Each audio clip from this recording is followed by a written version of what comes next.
Ambu, awak ni pun. Udahlah bunuh di luar, udahlah. Yang dalam ni biarlah saya bela. Yang dia banyak di luar tu, awak dah bunuh ramai dah abang. Yang ni biarlah seorang saya bela. Ustaz, Fir'aun ni orang Perak ke? Tidak, translate entah. Translate entah ni. Tuan-tuan payah entah. Biarlah kita bela abang. Oi, perancangan Allah paling baik. Bila duk dalam istana Fir'aun dah nak nyusu. Panggil dayang susu semua tak nak panggil. Oi, siapa boleh susu budak ni? Oi. Datang kakak Musa.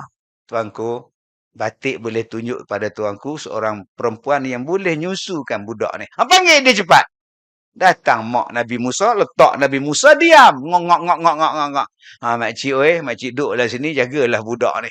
Akhirnya selamat Nabi Musa. Mak dia selamat, keluarga dia selamat. Elektrik tak payah bayar. Air tak payah bayar, makan peri, semua peri entah. Bukankah perancangan Allah paling baik? Tiba-tiba hari ni kita kata undang-undang Allah tak baik. Ada lagi undang-undang lebih baik daripada undang-undang Allah. Tak sesuai undang-undang Allah. Zalim. Hari ini manusia dipancung. Macam. Hari ini manusia ditembak. Berkali-kali ditembak. Abang-abang jaga-jaga kalau ada ipar datang rumah. Simpan parang. Hari ini ipar bunuh ipar. Sepupu bunuh sepupu. Anak bunuh mak. Tuan-tuan rasa apa tuan?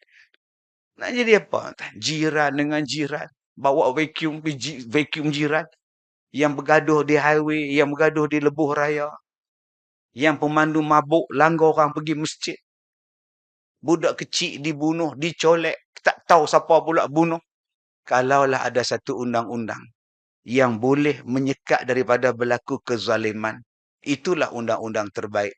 Maka undang-undang yang terbaik itulah nama dia undang-undang Allah. Nakalam minallah. Satu bentuk pencegahan daripada berlaku kejahatan.